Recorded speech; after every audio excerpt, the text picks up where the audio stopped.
Tropical Typhoon, Chairman TV. Weather update. Helping homeless people. Please subscribe.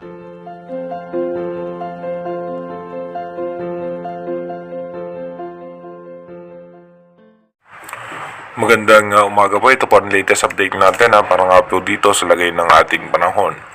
Patuloy pa rin umiiral sa ating bansa yung shear line. Apektado nga po pa rin yan ang parte ng Central Luzon at ilang bahagi ng Bicol Region. Kasahan naman natin yung Northeast Monsoon o yung Amihan. Apektado naman po niyan yung Northern Luzon.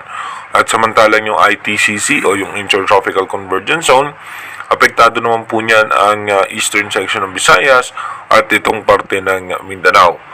Asahan nga po natin magkakaroon tayo dyan ng mga biglaang pagbuhos ng pag-ulan. At ayon nga po sa ating advanced weather forecast, yung posibleng bagyo na ating minomonitor as of now ay nasa 45% chance, yung kanyang posibilidad na maging isang bagyo at posibleng maging banta po yan sa eastern section ng Visayas, dito nga po sa parte ng Eastern Samar. At pagtapos nga po niyan, posible nga po yan na pahinain pa. Pagdating nga po dito sa may parte ng eastern section ng Visayas ay posibleng pahinain po yan ng northeast monsoon. At dito nga po sa ating rain map animation, asahan nga natin na mamayang alas 3 ng hapon ay mataas ang tsansa ng pagulan sa may parte ng Bicol Region, Quezon, makulimlim na kaulapan sa Metro Manila at sa Northern Luzon. May mga tsansa ng mga isolated rain showers sa Palawan at halos sa buong Mindanao.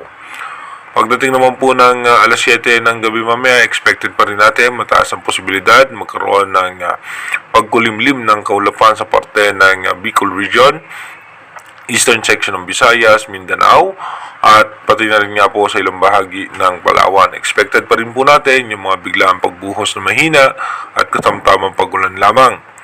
Pagdating naman po ng alas 11 ng gabi, dahan-dahan naman pong gaganda ang lagay ng panahon, pero sa may parte pa rin po ng Bicol Region kung nasaan nga yung shear line at sa Pulilio Island, asahan natin may mga tsansa ng mga pag-ulan. Dito nga po sa ating rain map animation, possible nga po na mag-enter ng Philippine Area of Responsibility yung low pressure area by December 18, sa pagitan po yan ng December 18 or ng December 19. Pagpasok nga po niyan, ito po ay dahan-dahan mag-develop into tropical depression or mahinang bagyo. Pagdating naman po ng December 20, almost stationary po siya o mabagal yung kanyang pagkilo sa may eastern section ng Davao. At pagdating naman po ng December 21, mapapansin nga natin na may posibilidad magkaroon ng landfall scenario sa mga isla dito nga po sa may Surigao at posible naman pong dediretso yan pagkatapos dito nga po sa may parte ng eastern Samar at dito po hindi rin natin naalis yung posibilidad na magkaroon ng landfall scenario dahil nga po yung pinakasentro po niyan ay posible pa rin ay dalawang senaryo po yan, posibleng nasa coastal water or posibleng magkaroon ng landfall scenario. At kung mapapansin nga natin, posibleng lalakas nga yung northeast monsoon na isa nga po sa magiging main factor para pahinain itong posibleng panibagong bagyo. Dito nga po sa ating advanced weather forecast, expected nga natin by December 13, ganun pa rin po yung magiging lagay ng panahon, and December 14, patuloy pong lalakas yung ating northeast monsoon. Pagdating naman ng December 15, meron na nga pong kumpulan ng kaulapan sa labas ng ating Philippine Area of Responsibility. At pagdating nga po ng December 16, magiging na po yan low pressure area, nasa labas pa rin ng ating bansa. At pagdating naman po ng December 17, nasa labas pa rin po yan ng ating Philippine Area of Responsibility. At pagdating nga po ng pagitan ng December 18 at ng December 19, posible yan pumasok ng ating Philippine Area of Responsibility. At dito nga po yan, magde-develop into tropical depression or mahinang bagyo.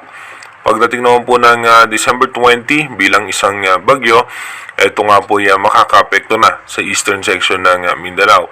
At diretso po nga po yan, dito nga po sa may parte ng Eastern Visayas. Dito po yan sa may parte ng Eastern Samar. So possible nga po, no, dadaanan niya po yan by December 21 ng halos maghapon at diretso po yan dito nga po sa may parte ng papunta na nga po yan ng Northern Samar. At kung mapapansin nga po natin, yung northeast monsoon, ito po ay magiging main reason kung patuloy nga po itong lalakas, ay posible niya nga pong lusawin itong panibagong bagyo na ito.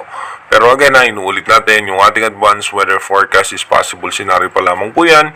Malaki pa rin po ang tsansa na magbago pa rin po yan. Kaya manatili tayong tumutok sa ating advanced weather forecast para malaman natin yung posibleng sama ng panahon na makaka-apekto sa ating bansa. Mag-iingat po tayo palagi. God bless po sa ating lahat.